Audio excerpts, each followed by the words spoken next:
సందీపిక నేడు తెలంగాణ అసెంబ్లీ ప్రత్యేక సమావేశం కానుంది. దీనికి ముందు అసెంబ్లీలో హాలులో జరిగే కేబినెట్ మీటింగ్ లో సామాజిక ఆర్థిక సర్వే నివేదికపై చర్చించనున్నారు. అటు ఎస్సీ వర్గీకరణపై కూడా నివేదికను మంత్రివర్గ సమావేశంలో పెట్టనున్నారు. ఆ తర్వాత ఈ రెండు నివేదికలపై అసెంబ్లీ మండలిలో ప్రవేశపెట్టి చర్చించనున్నారు. అయితే దీన్ని విమర్శించే వాళ్ళు బీసీ వ్యతిరేకులన్నారు మంత్రి పొన్నం ప్రభాకర్. అటు బీసీ రిజర్వేషన్ల బిల్లు అసెంబ్లీలో ప్రవేశపెట్టాలని కవిత డిమాండ్ చేశారు.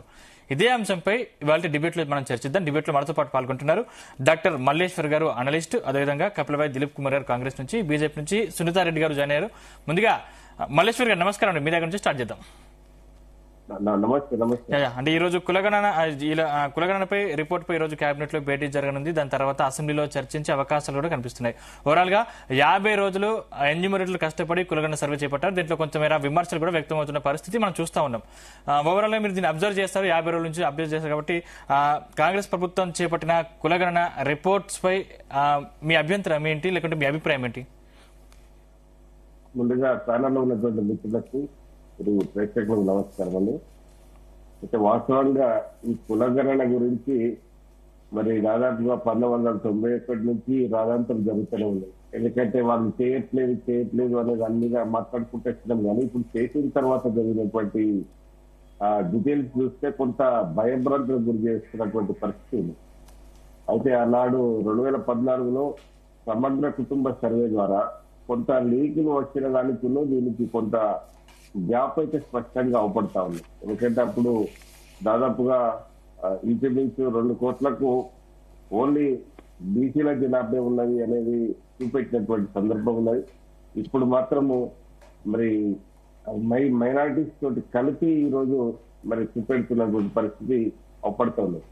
అయితే దానికి మనం అందరం కూడా అయితే కొంత ప్రభుత్వాన్ని నిందిస్తా ఉన్నారు. కానీ అక్కడ జరిగినటువంటి సందర్భం కూడా కొంత చూడాల్సినటువంటి అవసరం అయితే ఉన్నది. ఎందుకంటే ఇప్పుడు మనం 56, 54 అనే ఒక టార్గెట్ గా మనం ప్రతిసారి చెప్పుకుంటా ఉన్నాం. కానీ అక్కడ జరిగిన సందర్భము నేను వరంగల్లో ఉన్నా. దాదాపుగా నాకు తెలిసిన వాళ్ళకు ఒక సీనియర్ జర్నలిస్టులు ఒక 10 మంది రెగ్యులర్ గా కలుస్తుంటాము. అలా ఒక 4 నుంచి 6 మందికి అసలు రిపోర్ట్ కు రాలేదు, సర్వే జరగలేదు. ఆ వాళ్ళు కూడా ఆ నలుగురు ఎవరైతే ఉన్నారో నలుగురు బీసీలో. నేను ఎందుకు చెప్తున్నానంటే ఇప్పుడు కొంత ఐడెంటిఫికేషన్ సర్వే చేసే దాంట్లో కొంత లోపము స్పష్టంగా అవపడి వాళ్ళను ఐడెంటిఫై చేసినటువంటి సందర్భము లేకపోవడం వల్లే ఇలా సరే ప్రతిపక్షాలు విపక్షాలు బీసీ వాదులు మొత్తుకున్నటువంటి సందర్భము తగ్గించిన ప్రభుత్వానికి ఏమవసరం తగ్గించాల్సిన అవసరం లేదు. కానీ ప్రభుత్వము చేసినటువంటి సర్వేలో కొంత పారదర్శక అవపం లేదు. ఎందుకంటే నేను మీ నోటీస్ లో కూడా పెడుతున్నా, ఒక కార్పొరేటర్ కు, లోకల్ కార్పొరేటర్ కు మా అమ్మాయి ఇంటికి సర్వే బృందం రాలేదట, మరి ఒకసారి ఫాలోఅప్ చేయండి అని చెప్పి 2 సార్లు ఫాలోఅప్ చేసిన, అయినా రాలేదు. ఇప్పుడు నేను అంటే పర్టికులర్ గా బీసీ ఫ్యామిలీ దా కాబట్టి ఇటువంటి సందర్భాల్లో మిస్ అయిన వాళ్ళు చాలా మరి ప్రభుత్వము 3% అని చెప్తా ఉన్నాయి. కానీ అది ఎక్కువ ఉన్నది. ఆ ఎక్కువ ఉన్నదంతా కూడా బీసీలనే నేను భావిస్తా ఉన్నా. మరి అంటే వీళ్ళు ప్రభుత్వం అయితే ఇక్కడ గైడ్లైన్స్ ఇవ్వలే కదా బీసీలను చేయొద్దు అనేది. ఇక్కడ ఈయన అధికారులు చేసినటువంటి తప్పిదాలకు ఈరోజు ప్రభుత్వము బదనామయ్యేటువంటి పరిస్థితి వస్తుంది. అది ఏదేమైనప్పటికీ కూడా అది కొంత ప్రభుత్వానికి మనకు హైదరాబాద్ లాంటి కొన్ని బస్తీల్లో అసలు మా ఇంటికి ఎన్యూమరేటర్ రాలేదు, అసలు మా కులగణన నిర్వహించలేదని చాలా మంది కంప్లైంట్ కూడా చేశారు. ఇప్పుడు సందీప్ జరిగిందంతా కూడా మెట్రో కార్పొరేషన్స్, మున్సిపల్ పట్టణ ప్రాంతాలలో మాత్రమే ఇటువంటి తగాదాలు ఉన్నాయి. పట్టణ ప్రాంతాలలో మాత్రమే ఇటువంటి సర్వేలలో కొంత పారదర్శక లేకపోవడము, అందరినీ అటెండ్ చేయకపోవడం అనేది మేము డే 1 నుంచి ఇప్పుడంటే మనకు ముందుగా ఈ కాలనీ ఈ వార్డు మనకు సర్వే చేసే ముందు ఒక స్టిక్కర్ వేసి వాళ్ళకు ముందు ఇంటిమేట్ చేసేటువంటి సందర్భం ఉన్నది. మేము స్టిక్కర్ రాన్నప్పటి నుంచి కూడా ఇలా ఒక సీనియర్ రిపోర్టర్, ఈనాడు రిపోర్టర్ మరి దిలీప్ కూడా తెలుసు, అరే ఇప్పుడు వాళ్ళు మొత్తుకునే దాంట్లో తప్పేమున్నది, ఇప్పుడు మా ఇంటికి రాలేదు అని చెప్పి చెప్తా ఉన్నాడు. అంటే దానికి ఏంటంటే కొంత రైట్ ఆడ ప్రభుత్వానికి కొంత అపవాదు తీసుకొచ్చిన పరిస్థితి అధికారులు అనేది స్పష్టంగా మరి ఇప్పుడు ఇంటి నెంబర్ ఉంటది, ఇంట్లో నివసించే వాళ్ళు ఉంటారు, ఇంటి పన్ను కడతారు, ఇంకా ఇంటికైతే పోవాలి కదా, అందులో ఎవరున్నారు ఏందనేది తెలుసుకోవాల్సిన అవసరం ఉంది కదా. ఆ పద్ధతిలో కొంత గ్యాప్ వచ్చినటువంటి పరిస్థితి మనం స్పష్టంగా చూసినాం.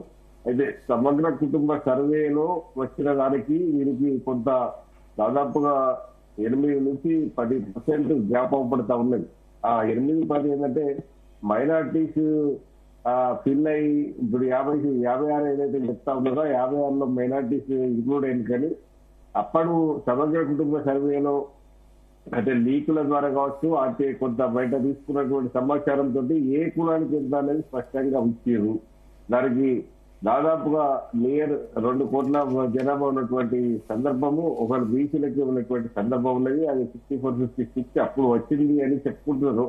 అయితే అక్కడ అది ఐడెంటిఫికేషన్ అంటే సమగ్ర కుటుంబ సర్వే కేసీఆర్ ఇవ్వలేదు, అది తప్పుడు గణాంకాలు అనేది అన్నిగా కొంత చెప్తా ఉన్నారు. ఇది ఏదైనప్పటికీ కూడా కొంత ప్రభుత్వానికి ఈ అధికారులు ఈ సర్వే సర్వే బృందాలు చేసినటువంటి తప్పిదాలకు ఇలా ప్రభుత్వము నింద మోసే పరిస్థితి వచ్చింది.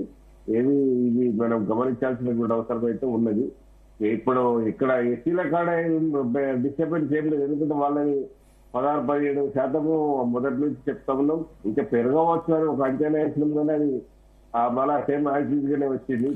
ఎస్సీ జనాభా తగ్గలేదు, ఎస్టీ జనాభా తగ్గలేదు, మైనార్టీ జనాభా కూడా ఎక్కడ తగ్గలేదు, కేవలం బీసీ మాత్రమే తగ్గింది. ఇప్పుడు బీసీలకు తగ్గడానికి కారణం నేను చెప్తున్నా, 2 కారణాలు. మీరు నేను మీకు సాక్ష్యాలతో సహాయిస్తా. నేను ఇప్పుడు ఒక 10 శాంపిల్లు 10 మీకు జలీపన్న కూడా వాళ్ళ పేర్లు తెలిసి చెప్తే, కానీ ఇప్పుడు అది వేదిక ద్వారా మనము మీడియా ద్వారా చెప్పుకునేది కాదు.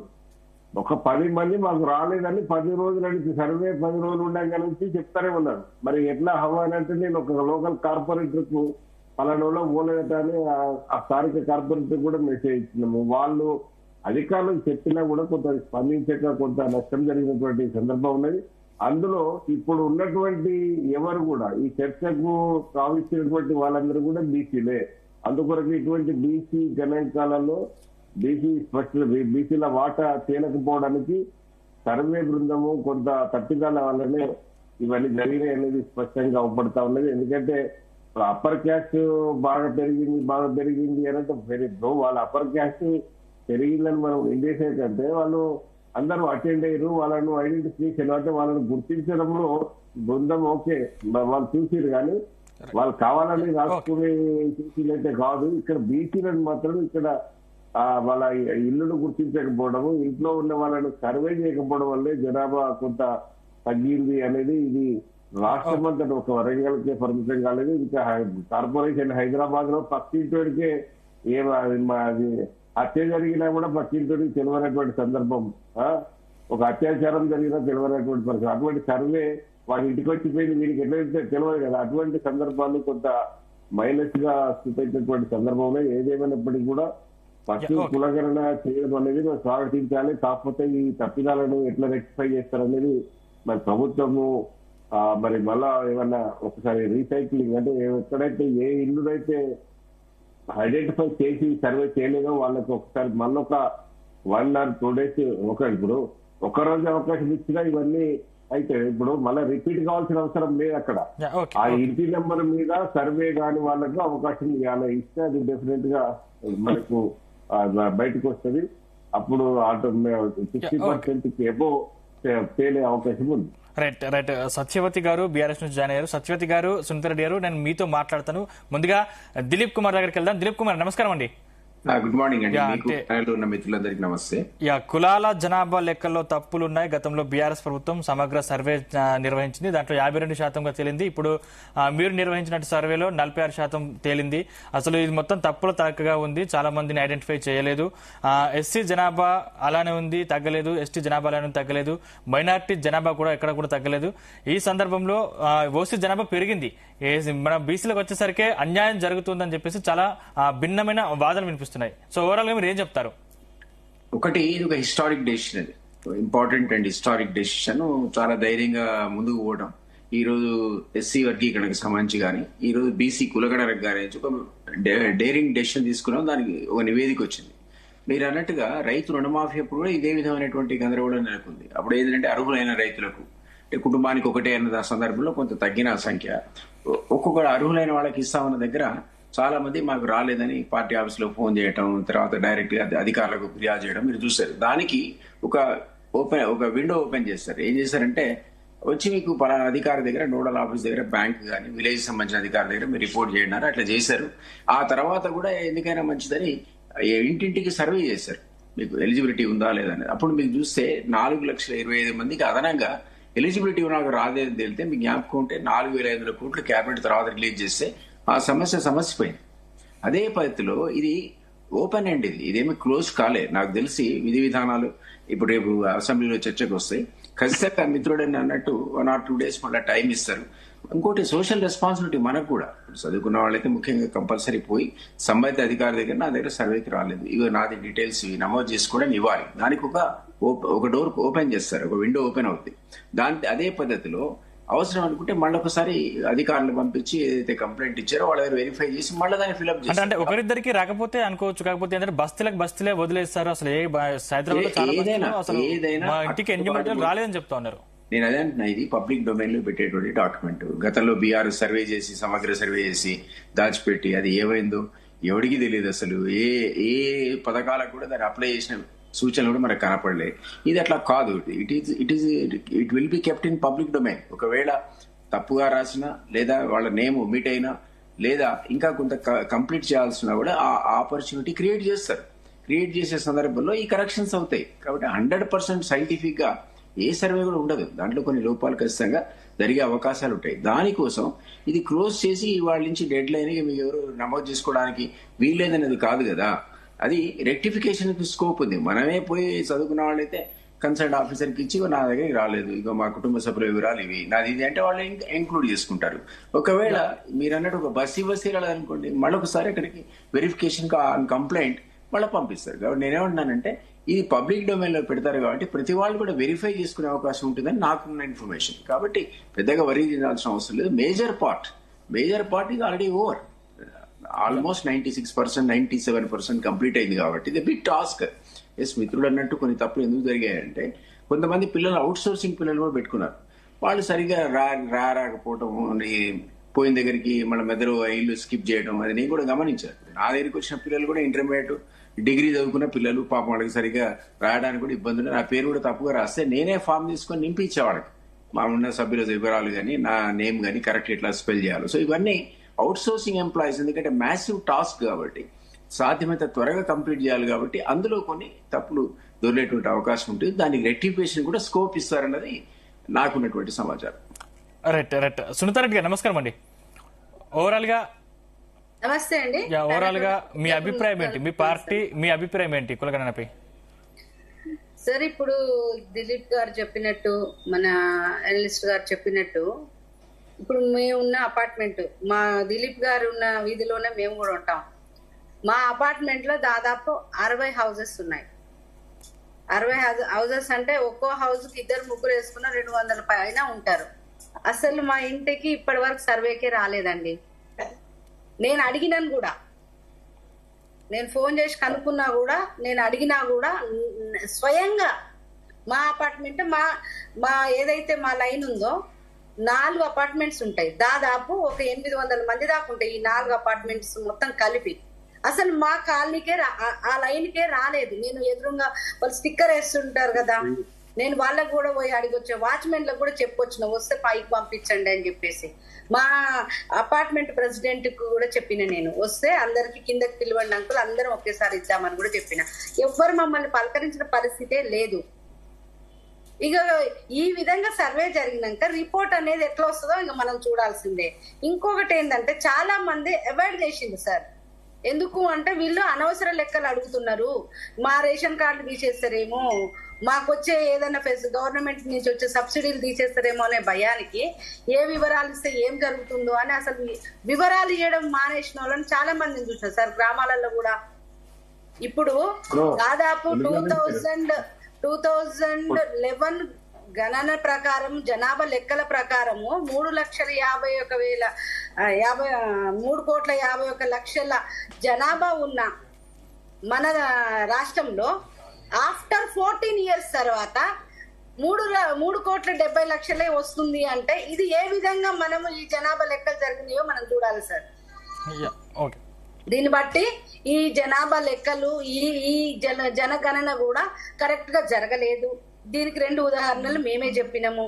ఇంకొకటి సార్, ఇప్పుడు ఏదైతే బీసీ లెక్కలని చెప్తున్నారు సార్, 12.5% ఉన్న ముస్లింలకు 10.75% బీసీలకు కలిపిండ్రు అంటే ఇక్కడ ఎవరికి అన్యాయం జరుగుతుంది అంటే 10% మొత్తం ముస్లింస్ బీసీలుగానే గుర్తిస్తున్నారా? మరి ఏదైతే మురళీధర్ రావు గారి కమిటీ అని ఒకటి మనకు 1982లో వేసిన కమిటీ అప్పుడు ఇచ్చిన లెక్కలు, ఆ రోజుల్లో ఇచ్చిన లెక్కల ప్రకారమే మనకు 52% ఉన్నప్పుడు ఇప్పుడు ఎంత పెరగాలి?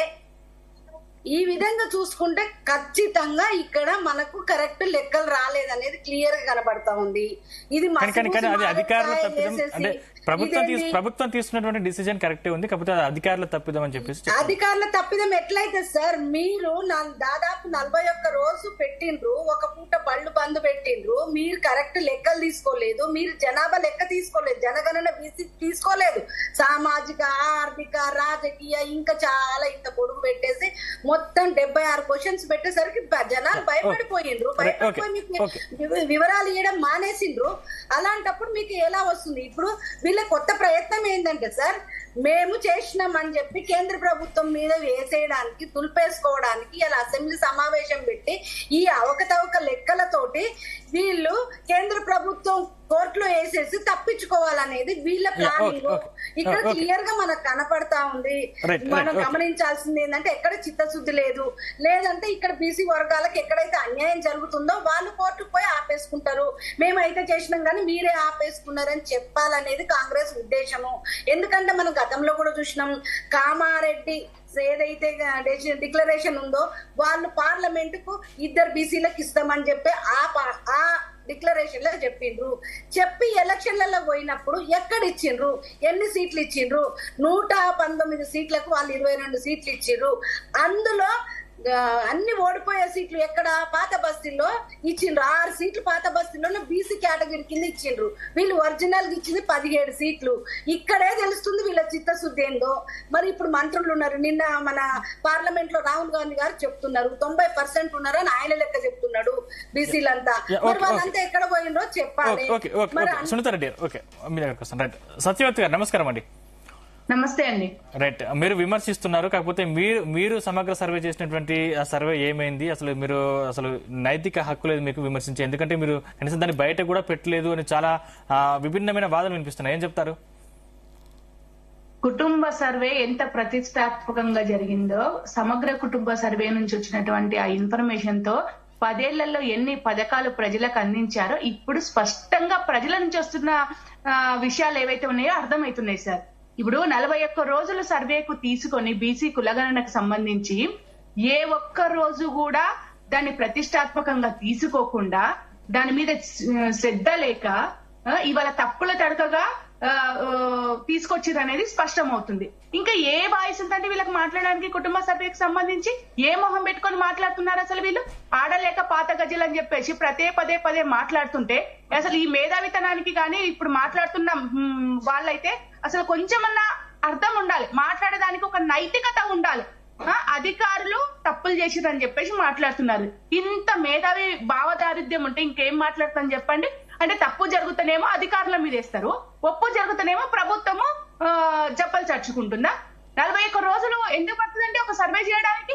ఇంత టైం తీసుకున్న తర్వాత అసలు ఇంత టైం తీసుకున్నారు, ఇట్లా చేశారు అనే ప్రశ్న మేధావుల నుంచి రావాల్సింది పోయి. కానీ మీ ప్రభుత్వ హయాంలో చేసినటువంటి సమగ్ర సర్వే ఎందుకు బయట పెట్టలేకపోయారు మీరు? ఒకవేళ నిజంగా మీరు బయట పెట్టుంటే ఈ సిచ్యువేషన్ ఇక్కడ వచ్చేది కాదుండేది కదా. ఒక్క విషయం అండి, బయట పెట్టలేదు అనే దానికి కొన్ని ఇప్పుడు గవర్నమెంట్ ఇప్పుడు కాంగ్రెస్ వాళ్ళు చేసిరు కదా, ఇది బయట పెట్టమని చెప్పేసి మాట్లాడుతున్నారు కదా, బయట పెట్టమని చెప్పండి. తప్పులు తడకగా చేసిన తర్వాత బయట పెట్టేంది, బయట పెట్టకపోతే ఏంది? అసలు అవసరమే లేదు కదా. ఇప్పుడు నువ్వు తప్పులు తడకగా చేసి నువ్వు పబ్లిక్ డొమైన్ లో పెట్టిన తర్వాత దాని వల్ల ఉపయోగం ఏంటి? అంటే ఓపెన్ గా నువ్వు పబ్లిక్ ను మోసం చేస్తున్నట్లే కదా. సమగ్ర కుటుంబ సర్వే బయట పెట్టలేదు అని చెప్పేసి మాట్లాడుతున్నారు. బయట పెట్టకుండా చేసిన నష్టం ఏముంది ప్రజలకి? బీఆర్ఎస్ గవర్నమెంట్ బయట పెట్టలేదు, చేసిన నష్టం ఏంటి పబ్లిక్ కి? రైతు బంధు సరిగ్గా పడలేదా? రైతులకి ఫీజు రియంబర్స్మెంట్ పడలేదా? మరి ఎందుకు చేసింటమ్మా? ఎందుకు చేసిర్రు అనేది పథకాలు అమలు చేయడం కోసం చేసిర్రు. తప్పే పబ్లిక్ డొమైన్ లో పెట్టచ్చు కదా. పబ్లిక్ డాక్యుమెంట్, పథకాల అమలులో వచ్చిన నష్టం పబ్లిక్ డాక్యుమెంట్ తెలియదు, పబ్లిక్ డాక్యుమెంట్ కదా, పబ్లిక్ చెప్పడం తప్పేం చేసింది. తప్పుల తడకగా ఉన్నటువంటి ఈ పబ్లిక్ ఈ డాక్యుమెంట్ ని పబ్లిక్ డొమైన్ లో పెట్టడం వల్ల ఉపయోగం ఏంటి? అంటే నష్టం చేసినట్టుగా బీసీ వర్గాలకి చెప్పుకోవడమేమో పబ్లిక్ డొమైన్ లో పెడుతున్నట్టు, సర్వే మాత్రము అసమగ్రంగా జరిగింది, న్యాయం జరగాల్సిన వరకు జరగలేదు. మీరే వేదికగా చెప్తున్నారు నా దగ్గరకు వచ్చినటువంటి వాళ్ళు నా పేరు కూడా సరిగ్గా రాయలేకపోయారు అని చెప్పేసి. అటువైపు నుంచి మల్లేశన్ సార్ చెప్తున్నారు కొన్ని కాలనీలే సర్వేకి పోలేదు అని చెప్పేసి. మేడం చెప్తూ ఉంది మా ఇంటికి కూడా రాలేదు, మేము 60 కుటుంబాలు ఉన్నాం మా అపార్ట్మెంట్ లో అని చెప్పేసి చెప్పింది. ఇంత అసమగ్రమైనటువంటి సర్వేను పబ్లిక్ డొమైన్ లో పెట్టడం వల్ల ఉపయోగం ఏందో మీరు చెప్పండి సార్. దీనివల్ల వచ్చే ఉపయోగం ఏముంది పబ్లిక్ కి? అంటే మీరు ఓపెన్ గా బీసీ వర్గాలను మోసం చేయాలనుకున్నారు. బీసీ వర్గాలకు సంబంధించినటువంటి ఓట్లు కాంగ్రెస్ గవర్నమెంట్ కు రావాలి కాబట్టి కామారెడ్డి వేదికగా డిక్లేర్ చేసిర్రు, ఈ రోజు నిలువున ముంచిర్రు. కాబట్టి బీఆర్ఎస్ ప్రశ్నిస్తూ ఉంటే ఈ ప్రతిపక్షాలు ఇంతే మాట్లాడతాయి, ప్రజలు ఇంతే మాట్లాడతారని చెప్పేసి మాట్లాడుతున్నారు. స్వయంగా మల్లనే నిన్న మాట్లాడిండు ఓపెన్ గా, అదే పార్టీలో ఎమ్మెల్సీగా ఎన్నికైనటువంటి మల్లనే చాలా నీచంగా మాట్లాడినటువంటి పరిస్థితి ఏర్పడింది. దీని మీద సమాధానం చెప్పండి గవర్నమెంట్ ని, దీని మీద సమాధానం చెప్పండి. మాట్లాడిన దాని మీద వాళ్ళకి ఎందుకు పొద్దున్న లేస్తే బీఆర్ఎస్ గవర్నమెంట్ బీఆర్ఎస్ ప్రతిపక్షంగా చేస్తున్నటువంటి ప్రశ్నల మీద ఎందుకు మీకు ఏడుపు? దీని మీద మాట్లాడండి. దిలీప్ కుమార్ గారు, చేతగాక ఒకే ఒక్క రోజు ప్రతిష్టాత్మకంగా కేసీఆర్ గారు సర్వే చేసి పథకాలని చాలా అద్భుతంగా అమలు చేస్తే 41 రోజులు తీసుకొని వాళ్ళ చేతగానితనం ఎంత ఉంది అనేది ఈ రోజు బయట పెట్టుకుంది కాంగ్రెస్ గవర్నమెంట్. మాట్లాడాల్సిన అవసరం లేదు. దిలీప్ కుమార్ గారు, పబ్లిక్ సర్వే అన్నది మేడం పాపం తెలుసు తెలియదు నా తెలియదు కానీ it has to be kept in public domain. నిజంగానే మీరు ఆ పథకాల కోసం దాన్ని వాడుకుంటే సంతోషమే, కానీ అది పబ్లిక్ డొమైన్ లో కూడా పెట్టాలి. ఎందుకంటే మీరు చేసిన ఎక్సర్సైజ్ ప్రభుత్వ పరంగా చేశారు, అది ఒక సమగ్రమైన సర్వే. నిజంగానే మిత్రులు ఇంతకుముందు అన్నట్టుగా దాంట్లో ఒక కాలం పెట్టి మీరు ఏ కమ్యూనిటీ అని పెడితే మళ్ళా ఈ రోజు ప్రభుత్వానికి ఆ సెన్సస్ కండక్ట్ చేయాల్సిన అవసరం ఉండేది కాదు. అది పబ్లిక్ మనీతో చేసిన ఓపెన్ సర్వే, దాన్ని మీరు ఎందుకో పబ్లిక్ డొమైన్ లో పెట్టలేదు. నిజానికి ఆ రికార్డ్ అవైలబులే లేదు. మీరు చెప్పిన ప్రకారం మాకు వచ్చింది అధికారం, మాకైతే ఆ డాక్యుమెంట్స్ అవైలబుల్ ఉండాలి కదా.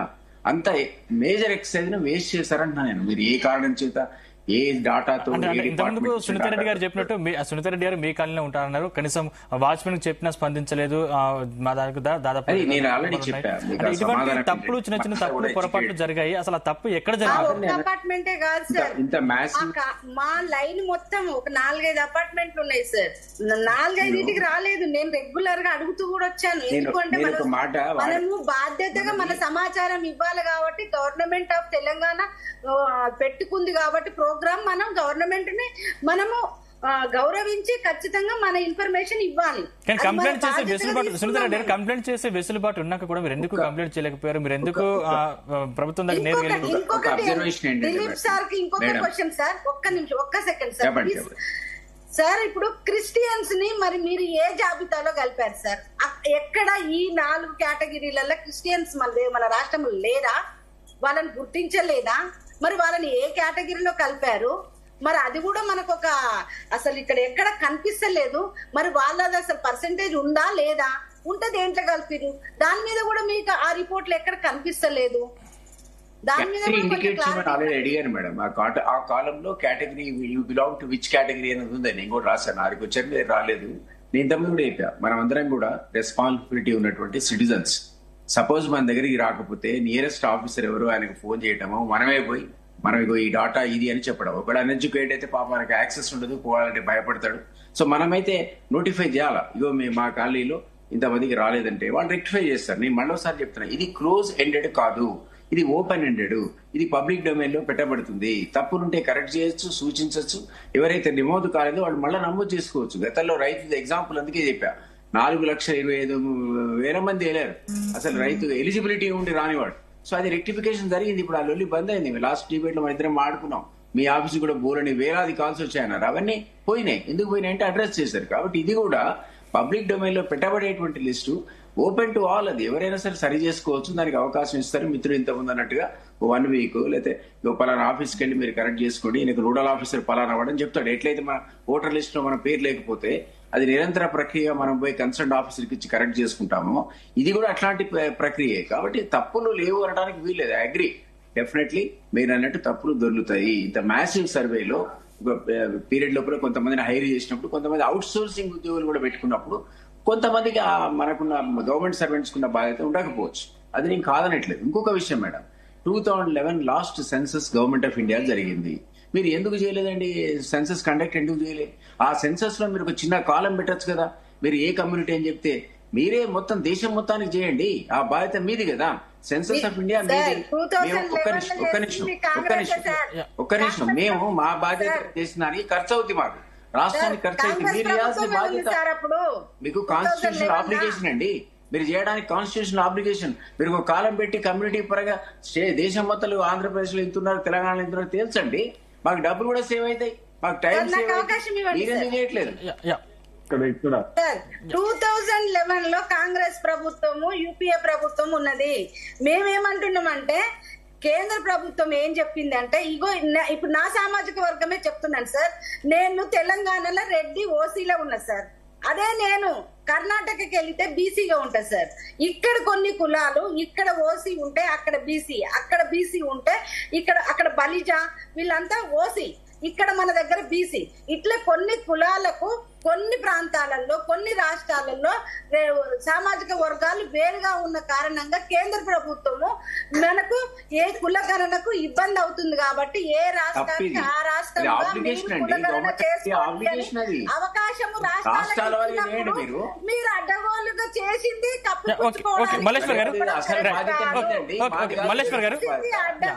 అడ్డగోలుగా చేసిండ్రు.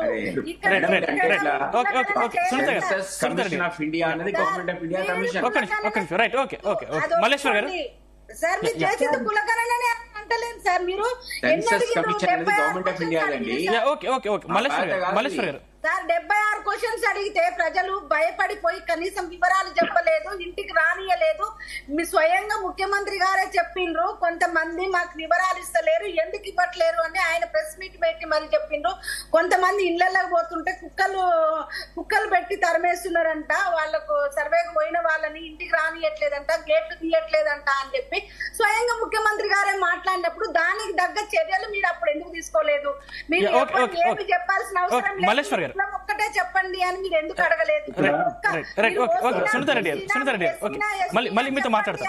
అయిపోయేది కదా. సునీతారెడ్డి మళ్ళీ మీతో మాట్లాడతారు.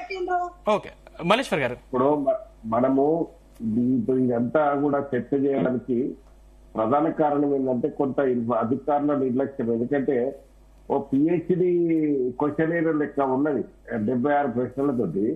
ఆ క్వశ్చనేర్ చూసి భయభ్రాంతులకు గురై కొంత ఇది చేస్తే ప్రభుత్వం ఒక అడుగు ముందుకేసి మీరు ఆర్థిక పరమైనటువంటి అంశాల మీద మీరు ఒత్తిడి చేయకండి, మీరు ఇవ్వాల్సిన సమాచారం ఇవ్వండి అని చెప్పి ప్రభుత్వం కూడా ప్రకటించింది. 76 క్వశ్చన్లలో మీకు కారు ఉందా, మీకు లామన్ పట్టా ఉందా, మొత్తం ప్రతిదీ పర్సనల్ వివరాలు అడుగుతున్నారని చెప్పి. అయితే పర్సనల్ వివరాలు వాళ్ళు ఇస్తే ఇవ్వని అని, లేకపోతే మీరు ప్రెషర్ చేయొద్దని చెప్పి ప్రభుత్వం ప్రకటించింది. ఓకే, మనకు కావాల్సింది ఏంటంటే, మేము కూడా ఒక బీసీ నాయకుడిగా మేము కోరుకున్నది ఏంటంటే, అంటే వాడి కులము తెలిస్తే చాలు, వాడికి అనే దాని మీద కొంత ప్రయత్నం, అంటే అది స్వాగతించడం, దానికి ఆ ప్రయత్నం జరిగింది. కానీ ఇప్పుడు మనకు ఎమ్మెరేటర్స్ ఏమైందంటే, ఇప్పుడు దిలీప్ అన్న మంచిగా చెప్పిండు, అంత క్వాలిఫైడ్ కాదు. క్వాలిఫైడ్ కాకపోవడం వల్ల ఏంటంటే కొంత అవుట్ సోర్సింగ్ పెట్టుకొని కొంత సబ్స్టాండర్డ్ చేయడం వల్ల ఏంటంటే డేటా కరెక్ట్ గా రాలేదు, డేటా రాలేదు.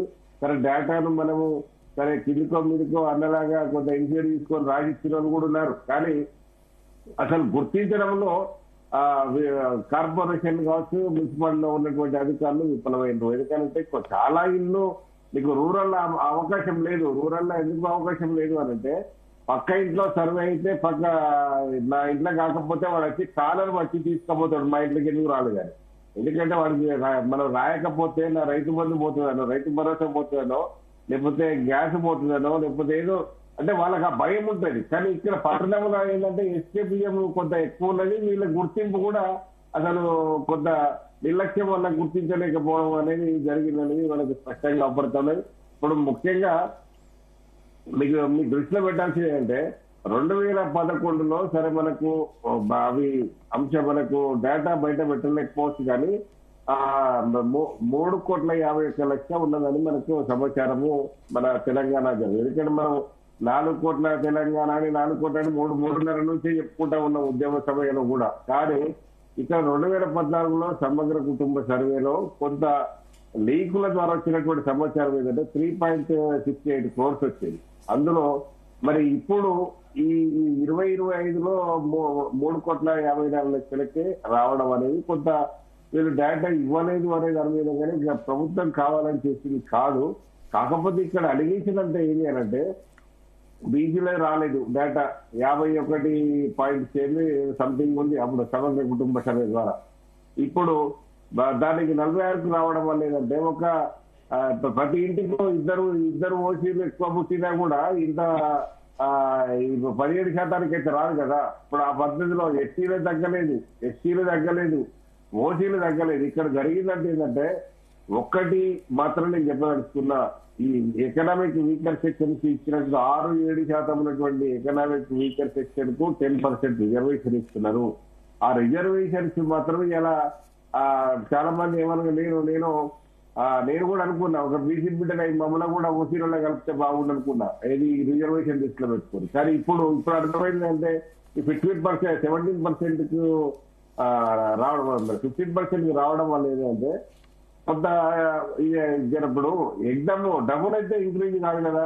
నేను అనేది 6 to 7 to 15 అనేది దాని మీద కొంత అది, ఎందుకంటే వాళ్ళు ఎంత అడ్వాన్స్ రాసినా కూడా కొంత ఎలిమినేటెడ్ కొంత వాళ్ళ నమోదు చేసే దాంట్లో తప్పిదాలు జరిగి ఉండవచ్చు అనేది ఒక భావన. కానీ ఇక్కడ ఇప్పుడు ఈ ఎకనామిక్ వీకర్ సెక్షన్ రిజర్వేషన్ మాత్రం కొంత ఎలాంటి డిస్టర్బెన్స్ లేకుండా పదిలంగా వాళ్ళ రిజర్వేషన్స్ కదలకుండా ఉన్నటువంటి పరిస్థితుల్లో ఎస్సీ ఎస్టీలకు. కనుక ఈ మొత్తం పరిణామాలు రాబోయే స్థానిక సంస్థల్లో ఏమైనా పడే అవకాశం ఉందంటారా?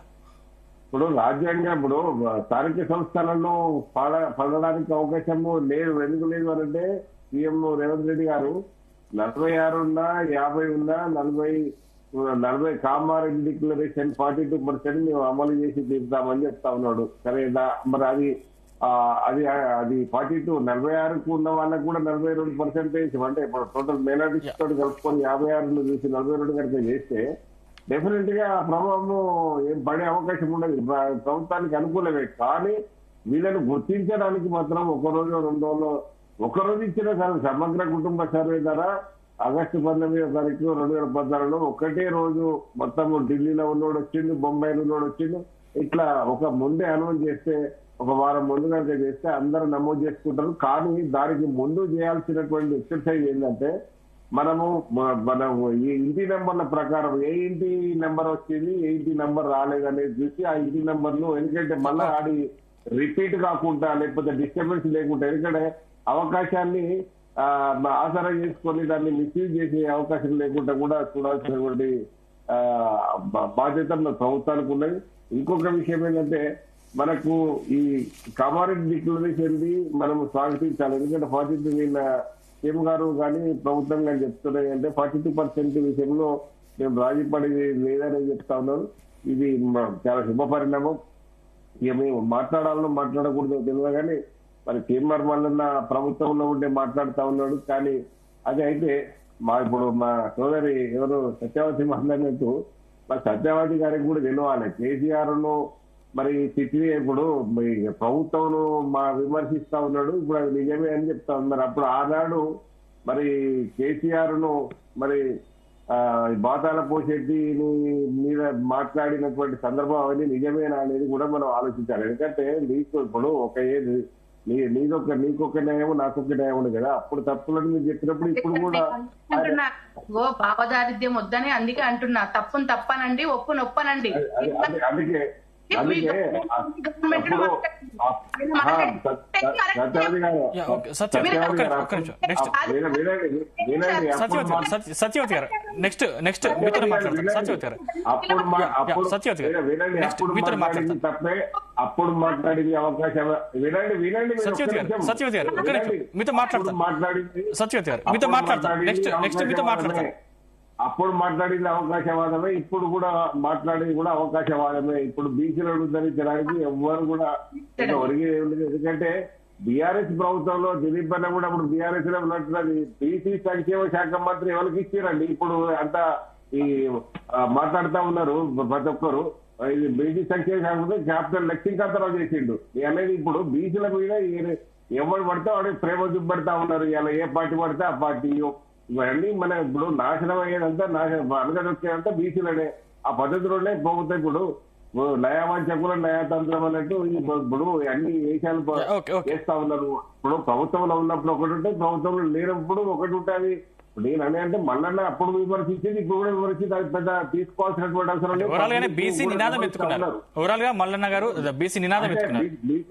బీసీ నినాదం ఎత్తుకున్నాడు నిజమే. నేను చెప్పేది అంటే కాంగ్రెస్ పార్టీకి రాజీనామా చేసి బీసీ నినాదం ఎత్తుకుంటే నేను కూడా మల్లన్నతో చేయలేదండి. అంటే సమస్య ఏదంటే ఇప్పుడు పార్టీలో ఉండి పార్టీ లైన్ తీసుకొని మరి పార్టీ చెప్పాలి. మా ప్రతినిధి మల్లన్న మాట్లాడినందుకు మీరు చేయాలంటే అది ఒకటి నమ్మే అవకాశం ఉంటుంది. ఇప్పుడు ఒక పక్క కొందరు విమర్శిస్తారు, కొందరు ఇప్పుడు కొందరు డిగలు ఇప్పుడు మల్లన్న మీటింగ్ పోతే ఎట్లా ఉంటాడు కాబట్టి కాంగ్రెస్ వాళ్ళు చాలా మంది కొంత బ్యాక్ అయ్యారు. ఇప్పుడు బీసీ వాళ్ళు ఇప్పుడు కొంతమంది బీసీ అసలైన బీసీ లేదంటే మనం మల్లన్న తీసుకపోయి కాంగ్రెస్ లో కలుపుతాడా అని కొందరు డ్రాప్ అయ్యింది. ఇటువంటి సమస్యలు రాకుండా ఉండాలంటే పార్టీ స్టాండ్ కూడా చెప్పాలి. ఒకవేళ అవసరం కొంటే ఇప్పుడు కులాల పరంగా నిలబడు మనం మెయింటైన్ అనుకోవడం వేరు. మన ప్రయత్నం మనం చేయాలి. దీని మీద ఇప్పుడు ఈ 46 మీద ప్రశ్నించడంలో తప్పలేదు. సార్, బీసీ కులగణన ఏదైతే జరిగిందో, సర్వే ఏదైతే జరిగిందో అది తప్పుల దడకగా ఉంది, అది సరిగ్గా లేదు అనేది మాట్లాడుతున్నటువంటి అంశం మీద స్టాండ్ అవ్వమని చెప్పేసి నేను అంటున్నా. అది జరిగింది. ఇక్కడ ప్యానెల్లో ఉన్న వాళ్ళ మూడు ఎక్స్పీరియన్స్లు చెప్పారు. దాన్ని ముందుకు తీసుకెళ్లడానికి ఏ సూచనలు చేయాలో చెయ్యండి. అదే విధంగా కామారెడ్డి వేదికగా ఇచ్చినటువంటి డిక్లరేషన్ ని బీఆర్ఎస్ గవర్నమెంట్ కూడా ఆహ్వానించింది, వ్యతిరేకించలేదు. మీరు ఇంప్లిమెంట్ చేయండి, మా సహకారం ఉంటుందని చెప్పింది. అందరూ కూడా ఆయా గ్రామాలలో సహకరించిన వాళ్ళే, ఎవరు కూడా దాన్ని వ్యతిరేకించలేదు. కానీ గవర్నమెంటే సర్వే తప్పులు తడకగా చేసి ఇవాళ గొప్పగా చేశామని చెప్పేసి ఈ మేధావుల్ని మీడియాలలో కూర్చోబెట్టి మాట్లాడించడం అనేది సరైంది కాదు. ఇది ఇప్పుడు 41 రోజులు తీసుకున్నారు. సరే, ఒక్క రోజు కామెంట్ చేయకూడదమ్మా. సార్ దిలీప్ సార్, నేను మిమ్మల్ని ఇద్దరిని కూడా నేను రెస్పెక్టివ్ గా మాట్లాడుతున్నా, నాకు బాధతో మాట్లాడుతున్నా, ఆవేదనతో మాట్లాడుతున్నా. ఒక్కరోజు చేయగలిగినటువంటి కేసీఆర్ గారిని విమర్శించిన కాంగ్రెస్ గవర్నమెంట్ 41 రోజులు ఇచ్చినప్పటికీ కూడా ఎందుకు చేయలేదని ప్రశ్నించడం అయితే నా హక్కే కదా. సత్యవతి గారు అది కేసీఆర్ బయట పెడితే ఈ అఘాయిత్యం ఉండేది కాదు. మనకు కేసీఆర్ తప్పిదమే అది. ఎందుకంటే ఎందుకు బయట పెట్టినది? ఇవాళ నేను ఒక బీసీ బిడ్డగా, బీసీ నాయకుడిగా, బీసీ మేధావిగా ప్రశ్నిస్తున్నా. ఇప్పుడు ఆ రోజు సార్ మీరు రైతు రుణమాఫీకి సంబంధించి సమస్యలు వచ్చినాయి, మేము మళ్ళీ దాన్ని పరిష్కరించడం అన్నారు. మీరు పేపర్లలో చూడండి, రుణమాఫీ జరగక చనిపోతున్నటువంటి రైతుల సంఖ్య పెరుగుతుందా లేదా? మీరు పేపర్లు చూడండి, రోజుకొక ఆత్మహత్య జరుగుతుంది. అదే విధంగా రైతు భరోసాకు సంబంధించిన అంశాలేంటి? రైతు భరోసా ఫస్ట్ చెప్పింది ఏంటి, తర్వాత మాట్లాడింది ఏంటి, తర్వాత జరుగుతున్నది ఏంటి? ఆ భరోసా ఇప్పుడు రైతులకు అందిందా? ఒక సీజన్ లో ఎగ్గొట్టారు, ఈ సీజన్ లో అయినా అందిందా అంటే అది అందుతలేదు. దాని గురించి మళ్ళీ మాట్లాడదు, దాని తర్వాత మాట్లాడదు. దీన్ని అంటే నేను అనేది ఏంటంటే, ఒక బీసీ డిక్లరేషన్ మీద చర్చ కావచ్చు, కానీ గవర్నమెంట్ ప్రజలకు ఇచ్చినటువంటి హామీలను ఏ విధంగా, అది వేరే చర్చ కదమ్మా. ఈ సబ్జెక్ట్ వేరు, ఆ సబ్జెక్ట్ వేరు. చెప్తున్నాను సార్. ఆ సబ్జెక్ట్ వేరు. అంటే సంవత్సరం మీద 3 నెలలలో ఏ ఒక్క హామీని కూడా వాళ్ళు నిలబెట్టుకోలేదు. ప్రతిదీ కూడా తప్పుల తడకగానే ఉంది అనడానికి అనేక ఎగ్జాంపుల్స్ ఉన్నాయి అనేది ఈ వేదికగానే, ఈ మేధావులు సార్ వాళ్ళు మాట్లాడిన దాన్ని బట్టే మనకు అర్థమైంది. కాబట్టి చిత్తశుద్ధి లేదు, ప్రజల పట్ల అవగాహన లేదు, చిత్తశుద్ధి లేదు, పని పట్ల అవగాహన లేదు. కుక్కలు చింపిన మిక్సర్ల నేను ఈ మాట మాట్లాడవుతా నాకు తెలియదు, కానీ ఇప్పుడు ఎలా ఉందంటే గవర్నమెంట్ ఒకవైపు ఏమో 10 మంది ఎమ్మెల్యేలు పక్కకు పోయి మీటింగ్లు పెట్టుకుంటారు, ఒకవైపు ఏమో చేసినటువంటి సర్వే మీద దాని గురించి చర్చిద్దాం సత్యవతి గారు, దాని గురించి తర్వాత చర్చిద్దాం సత్యవతి, దాని గురించి తర్వాత చర్చిద్దాం, అది వేరే సబ్జెక్ట్. రైట్. సునీత రెడ్డి గారు, కులగణనతో పాటు జనగణనకు సంబంధించి కూడా డిమాండ్లు వినిపిస్తా ఉన్నాయి. అసలు దానికి కేంద్ర ప్రభుత్వం ప్రకటన చేయాలని డిమాండ్లు చాలా వినిపిస్తున్నాయి. మన ఎమ్మెల్సీ కవిత గారు కూడా అదే రేజ్ చేస్తారు. పాయింట్ ఏంటి, మీరు ఏం చెప్తారు? సార్ ఇప్పుడు మనకు 2011 లో మనకు జనగణన అయింది, 2021 లో అవ్వాల్సి ఉండే.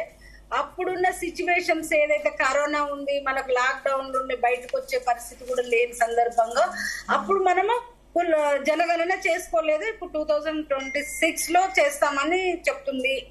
ఇప్పుడు చేస్తారు, ఖచ్చితంగా చేయాలి కూడా, అది మా బాధ్యత. దాంట్లో మేము ఎక్కడ ఎంత పోయేది ఏం లేదు. మేము అనేది ఏంటి అంటే ఏదైతే కుల గణన అని ఇప్పుడు మొదలు పెట్టిందో అది సమగ్రంగా చేయకుండా, ఎక్కడ ఇప్పుడు దానికి శాంటిటీ లేకుండా 1984 లో 52% ఉంది. ఇప్పుడు మేడం చెప్పినట్టుగా 2014 లో ఆయన ఏదైతే సమగ్ర సర్వే చేసుకుని ఆ లెక్కల అనఫీషియల్ లెక్కలైనా కూడా కొంత వెబ్సైట్లు పెట్టిండ్రు, అక్కడ కూడా 52% బీసీలు ఉన్నారని చెప్పిండ్రు. మరి సడన్ గా ఇప్పుడు ఇలా 46 కి ఎట్లా తగ్గిండ్రో నాకు అర్థం కాలేదు 10 ఏళ్ల తర్వాత. రెండోది ఏంటంటే సార్, ఇప్పుడు సడన్ గా ఈ ముస్లిం ఏదైతే జనాభా ఉందో అది మొత్తానికి 12.8% ఉన్నది. సడన్ గా ఇప్పుడు మొత్తం టోటల్ గా 10.85% వాళ్లకు అంటే మొత్తం బీసీలో ఉన్నారా, అది క్లారిటీ లేదు. అదే అడుగుతున్నాం సార్. ఇప్పుడు సడన్ మొన్న మనకు ఓటర్ లిస్ట్ లో కూడా అంటే ఓవరాల్ గా మీకు కేసీఆర్ చేసిన కులగణనకి రేవంత్ రెడ్డి ప్రభుత్వం చేసిన కులగణనకి మీకు డిఫరెన్స్ ఏమనిపిస్తుంది? అంటే తెలంగాణ రాష్ట్ర జనాభా తగ్గిపోయిందా? మొన్న ఎలక్షన్లకు కూడా మనకు ఎన్రోల్మెంట్ చేసుకున్నాక ఫైనల్ గా ఇచ్చింది సార్. ఎంత మంది ఓటర్లు ఉన్నారో 3,21,00,000 ఓటర్స్ ఉన్నారు సార్. మన ఓటర్స్ ప్రజలు కాదు, ఓటర్స్ 3,21,00,000 ఉన్నప్పుడు మరి మొత్తం జనాభా ఎంత ఉండాలి? అందులో 18 years లో పిల్లలంతా చాలా మంది ఉంటారు కదా, ఎంత ఉండాలా? ఇవన్నీ పక్కకు పెట్టి ఈ రోజు వచ్చి 3,50,00,000 జనాభా ఉంది, 16 లక్షల మంది పార్టిసిపేట్ చేయలేదు అంటే మనకు ఆల్మోస్ట్ 3,70,00,000. మనము అనఫీషియల్ లెక్కల ప్రకారం 4,20,00,000 జనాభా ఉందని మనం చెప్పుకుంటున్నాము. ఈ లెక్కన చూసుకున్నా కూడా మీరు చేసిన లెక్కల ప్రకారం కానివ్వండి, మన అనఫీషియల్ లెక్కల ప్రకారం కానీ 4 కోట్లు దాటాలి. ఇవాళ 3,70,00,000 మంది ఎట్లా అయిండ్రు? అసలు మీరు చేసిన జనాభా లెక్కలు ఎక్కడైనా శాంటిటీ ఉన్నదా?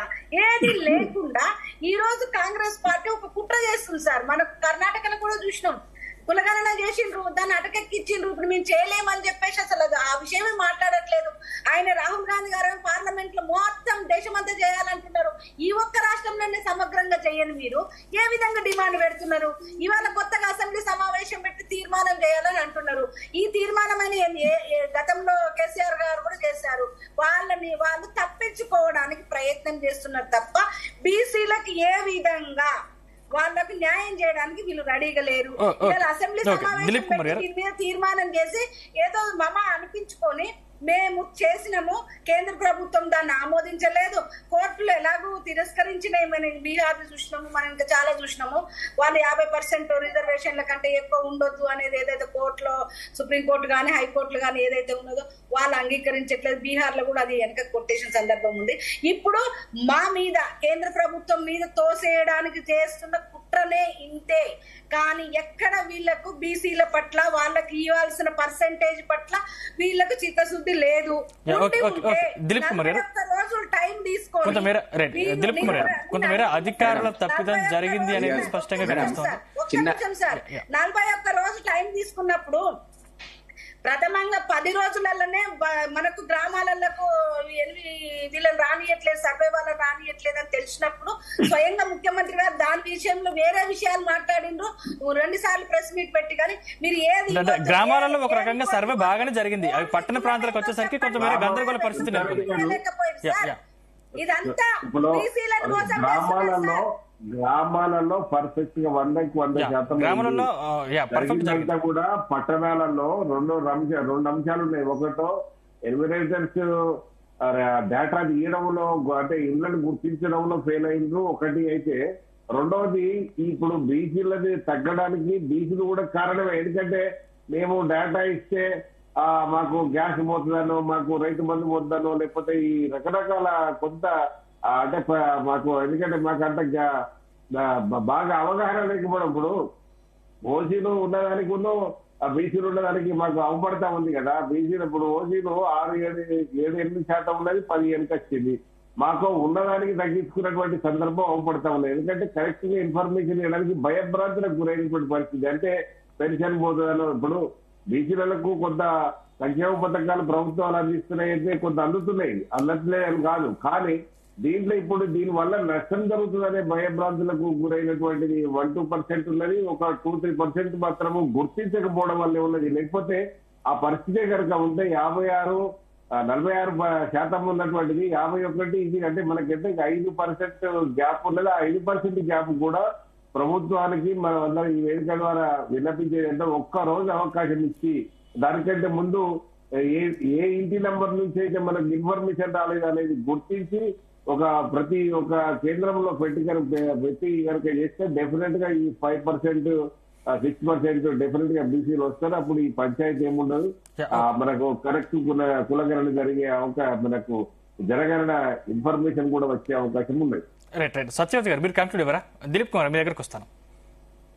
సార్ ఒకటే, కామారెడ్డి వేదికగా చేసినటువంటి హామీ ఏదైతే ఉందో, ఇచ్చినటువంటి హామీ అది ఖచ్చితంగా ఇంప్లిమెంట్ చేయాలి. తప్పుల తడకగా ఉన్నటువంటి ఈ సర్వే ఏదైతే ఉందో, తప్పు చేసింది ప్రభుత్వం అనేది అయితే ఓపెన్ గా ఒప్పుకోవాలి. బీసీలకు న్యాయం జరగడం కోసం ఇంకా ఎలాంటి చర్యలు తీసుకుంటారనేది తీసుకోవాల్సిందే. 46.3+ ముస్లింలలో ఉన్నటువంటి 10% ఎవరైతే ఉన్నారో మొత్తం 56.3ని ఇంప్లిమెంట్ చేయాలి అని చెప్పేసి నిన్న తెలంగాణ జాగృతి నుంచి కవితక్క గారు మాట్లాడడం జరిగింది. అది యాజ్ ఇట్ ఈస్ గా ఇంప్లిమెంట్ కావాలి. లేని పక్షంలో ఖచ్చితంగా ప్రతిపక్షంగా మేము ఉద్యమిస్తాము, బీసీ పక్షాన్ని నిలబడతాము, కొట్లాడతామని చెప్పి చెప్తున్నాం. రైట్ సునీతారెడ్డి గారు మీరు కంక్లూడ్ ఇవ్వరా?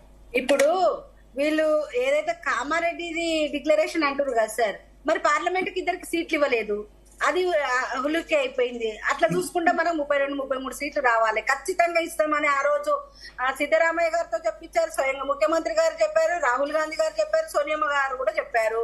అది ఎక్కడ పాటించలే, 22 మందికి ఇచ్చిండ్రు. అందులోనే ముస్లింస్ దాదాపు 7 మంది ఉన్నారు. రెండోది ఏంటంటే సార్, ఇప్పుడు మీకు నిజంగా చిత్తశుద్ధి ఉంటే మరి ఇలా ముఖ్యమంత్రిని కూడా బీసీ చేయొచ్చు కదా సార్.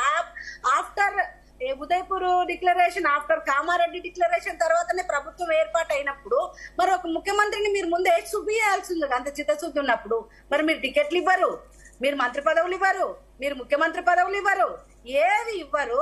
ఇవాళ కంటి తుడుపుగా బీసీలకు ఏదో గణన చేసినామని అనిపించి వాళ్ళ నోట్లో మట్టి కొట్టే పరిస్థితి తీసుకొచ్చిరు. కానీ అక్కడ ఏది రాజ్యాంగాన్ని పట్టుకొని పార్లమెంట్ లో మాట్లాడుతున్నారు కదా, మరి అక్కడ కూడా ఫ్లోర్ లీడర్ ఒక బీసీ ఇవ్వాలి కదా ఆ స్వామి, ఎందుకు ఇవ్వట్లేడు?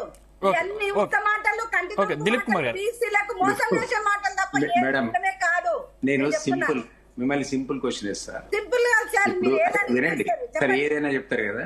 నేనేమంటున్నానంటే సెన్సస్ కమిషన్ ఆఫ్ ఇండియా అనేది గవర్నమెంట్ ఆఫ్ ఇండియా చేతిలో ఉంది. మీరు ఎట్లాగో డ్యూ ఉంది సెన్సస్. ఒక్క నిమిషం అన్ఇంటరప్టెడ్ వినండి. అయితే మీరు దయచేసి ఆ సెన్సస్ కమిషన్ ఆఫ్ ఇండియాతో డిక్లేర్ చేయించండి, ఇగో దేశవ్యాప్తంగా మేమే కులగణన జనగణనలో చేస్తున్నాము, కులం అనేది ఒక సెంటెన్స్ యాడ్ చేస్తున్నాం అంటే రాష్ట్రాలకు ఖర్చు తప్పుతుంది. మీరు ఇప్పుడు తెలంగాణ కర్ణాటకలో మేము మోసం చేస్తున్నాం బీసీలు అనేటువంటి మా అపవాదు తప్పుతుంది. ఆల్రెడీ రాహుల్ గాంధీ డిమాండ్ చేసిండు దేశవ్యాప్తంగా ఈ సర్వే జరగాల్సిందే అని. చెయ్యండి, మరి ఎవరు వద్దంటారు? కాస్ట్ తెప్పాయి, టైం తెప్పాయి, మాకు బ్లేమ్ తెప్పాయి, మీ మీద పెట్టుకొని ఇంకొక సెంటెన్స్ విని జవాబు చెప్పండి. అమ్మా ఒక్క సెంటెన్స్ విని జవాబు చెప్పండి. ఒక సెంటెన్స్ వినండి. మీకు ఒకటి 370 ఆర్టికల్ మీరు ఎత్తేసిండ్రు. ఒక్క నిమిషం మేడం వినండి. అర్థం చేసుకోండి. 370 ఆర్టికల్ మీరు ఎత్తేసిండ్రు. అద్భుతమైనటువంటి చర్య అని అందరం ఒప్పుకుందాం. మీరు చేయండి మేడం, ఇది కూడా ఎవరు వద్దంటారు మిమ్మల్ని, మీ బాధ్యత అది, మాది కాదు. ఈ రోజు ఎస్సీ ఎస్టీలకు అంబేద్కర్ పుణ్యమాని రిజర్వేషన్ వచ్చింది రాజ్యాంగం వల్ల. ఈ రోజు అదే రాజ్యాంగంలో మీరు బీసీ రిజర్వేషన్ పొందుపరచండి. ఎవరు అడ్డం పడుతున్నారు మీకు? ఈ దేశంలో మీరు ఒక దిక్సూచికండి, అందరికి చెప్పండి బీసీలకి ఇంత పర్సెంటేజ్ మరి ఇన్ని రోజులు కంపల్సరీ పెడతారు. మీరు దిక్సూచిగా అరే ఉన్నప్పుడు దేశవ్యాప్తంగా మీరు అధికారుల నుండి మేమేదో నెత్తినెత్తుకొని బీసీలను మేము కాస్త కుస్త మేము చేద్దామని 42% ఇద్దామనే సద్భావనతో సదుద్దేశంతో మేము మొదలు పెడితే మీకు నచ్చకపోతే మీరే చెప్పండి. బీసీలకు ఎంత రిజర్వేషన్ అఫీషియల్ గా పార్లమెంట్ ద్వారా ఇస్తారో చెప్పండి. మీరు అధికారం ఉన్నారు కదా, third term. Right, okay okay, right. Malleshwar గారు మీరు కంక్లూడ్ అవ్వరు చివరిగా. ఇప్పుడు విషయం ఏంటంటే, ఇప్పుడు కులగణన చేయడం అనేది ఎవరి చేతిలో ఉన్నది? ఇప్పుడు సునీతారెడ్డి గారు మాట్లాడుతూ ఉన్నారు. వాస్తవంగా వాళ్ళు 2014లో ముక్త భారత్ ముక్త కాంగ్రెస్ పేరు మీద కులగణన ప్రధానాంశంగా ఎజెండాలో పెట్టారు. ఈ రోజు వరకు కూడా కులగణన ఊసెత్తకుండా బీజేపీ నిర్లక్ష్యం చేసినందుకే అలా ఏ రాష్ట్రానికి ఆ రాష్ట్రము చేసుకునే పరిస్థితి వచ్చింది. బీహార్ లో కూడా చేసుకుంటే బీహార్ లో కేసులు ఇచ్చినవాడండి. 63% బీసీ ఐడెంటిఫై చేస్తే 63% ఓబీసీలో వచ్చింది. కానీ దాన్ని అమలు చేసేదానికి కూడా మళ్ళా ఇటువంటి ఇటు లీగాలిటీ ప్రాబ్లము ఇవన్నీ వచ్చి రావడానికి కారణం అంతా కూడా బీజేపీనే. ఎందుకంటే 2014 నుంచి ఈ రోజు వరకు ఎందుకు చేస్తలేదు కులగణన కనుక చేస్తే ఈ రోజు మా మా మా హక్కులు మాకు రావాల్సినటువంటి రిజర్వేషన్స్ మేము పొందే వాళ్ళము. ఆ పరిస్థితి ఈ రోజు అవపడతలేదు. ఇప్పుడు గండాకాయలకు మన మహిళా బిల్లు తీసుకొచ్చారు. ఎవరు మహిళా బిల్లు తీసుకొచ్చారు? అందులో ఏమైనా ఓబీసీలకు ఏమన్నా ఇంక్లూడ్ చేసిరా? ఓబీసీ మహిళల గురించి మాట్లాడిరా? అది 29 నుంచి ఇంప్లిమెంట్ చేస్తామని చెప్పుకున్నారు. కానీ ఆ ఉన్న దాంట్లో కూడా ఓబీసీల గురించి ప్రస్తావన లేదు. రేపు మహిళలలో ఇప్పుడు 29 ఏళ్లకు అనేది అంటే ఇది ఒక అది ఎన్నికల స్టాండ్ ఓట్లు దండుకోవడానికి మహిళలకు. ఇప్పుడు మన దిలీప్ అన్న ఇప్పుడు సమస్య ఏంటంటే మహిళలకు రిజర్వేషన్ ఇచ్చినట్టే ఇచ్చారు. బీసీ మహిళ ఒక్క మహిళకు కూడా అవకాశం దొరకదు చూడండి రేపు భవిష్యత్తులో. ఆ రిజర్వేషన్ అనేది అలా మనకు ఎక్కడ అమెండ్మెంట్ చేయలేదు. ఆ పద్ధతిలో ఇప్పుడు అడగడుగునే ప్రతి పార్టీ మోసం చేస్తా ఉన్నది. మన సిద్ధారెడ్డి గారు అడుగుతున్నారు, మీరెందుకు చేయలేదు? 60 ఏళ్ళు పాలించే వాళ్ళు పాలిస్తే చేయడానికే కదా మీకు అవకాశం ఇచ్చింది. మీరెందుకు మీ చిత్తశుద్ధి ఎక్కడ? కాంగ్రెస్ పార్టీకి అడిగే అర్హత లేదని అంటున్నాను సార్. ఇప్పుడు అవకాశం 2011 లో చేసి మరి ఎందుకు తొక్కి పట్టింది సార్? బయట ఎందుకు నేను ఇంకొకటి చెప్తున్నాను సార్, చెప్పిన రిపీటెడ్ గా చెప్తున్నాను సార్. 2011 కేంద్ర ప్రభుత్వం ఒక డెసిషన్ తీసుకున్నది. ఇప్పుడు ఇటువంటి వ్యవస్థ అంటే ఇప్పుడు ఒక రకంగా చెప్పాలంటే ఇది తొక్కి పట్టడానికి ఒక బీజేపీ నించడం కాదు, అగ్రవర్ణాలు అందరూ కలిసి తొక్కి పట్టినటువంటి సందర్భం అనేది నేను చెప్తా ఉన్నా. ఆ పద్ధతిలోనే ఇప్పుడు ఓబీసీ రిజర్వేషన్స్ మహిళల్లో ఓబీసీ రిజర్వేషన్స్ ఇంక్లూడ్ కాకపోవడానికి కూడా అదొక కుట్రనే. ఇప్పుడు మీరే కులగణన కనుక చేస్తే ఈ రాష్ట్రాలకు ఆర్థిక భారం పడేది కాదు. ఈ తప్పులో తడకాని మీరు నిందేయాల్సినటువంటి అవసరం లేదు. ఆ పద్ధతిలో చేసిన వాటికి చేయనియండి. ఒక కులగణన ఎజెండాగా పోతా ఉన్నది కాంగ్రెస్. మంచి ఆలోచన కాకపోతే ఇక్కడ ఉన్నటువంటి తప్పిదాలకు ప్రభుత్వాలకు నిందించాల్సిన అవసరం అయితే లేదు. కానీ ఒక రోజు మాత్రము ఖచ్చితంగా ప్రభుత్వం ఒక నిర్ణయం తీసుకొని ఈ డోర్ ఐడెంటిఫై అంటే ఏ డోర్ నంబర్ నుంచి అయితే మనకు సమాచారం రాలేదో ఆ డోర్ నంబర్ ఐడెంటిఫై చేసి డిస్ప్లే చేసే పరిస్థితి కనుక వస్తే డెఫినెట్ గా నేను ఎక్స్పెక్ట్ చేస్తున్న 4 to 5% అది మీరు ఇచ్చిన సమగ్ర కుటుంబ సర్వే ఆధారంగానైతే 51% ఏదో సంథింగ్ చేంజ్ ఉన్నది. కాకపోతే మీరు అఫీషియల్ గా బయట పెట్టినే కనుక అది మీరు నమ్మడానికి వీలు లేకుండా పోతా ఉన్నది. కాబట్టి పెట్టుకోవాల్సిందిగా కోరుతా ఉన్నాం. Right. Okay, right. Thank you Malleshwar గారు, థ్యాంక్ యూ సత్యవతి గారు, థ్యాంక్ యూ సునీతారెడ్డి గారు, థ్యాంక్ యూ దిలీప్ కుమార్ గారు, థ్యాంక్ యూ అండి. చర్చలో మాతో పాటు పాల్గొన్నందుకు ధన్యవాదాలు. మొత్తం మీద ఇవి ఈరోజు డిబేట్లోని అంశాలు. చూస్తూనే ఉండండి జీ తెలుగు న్యూస్, నిజం నిక్కచ్చిగా.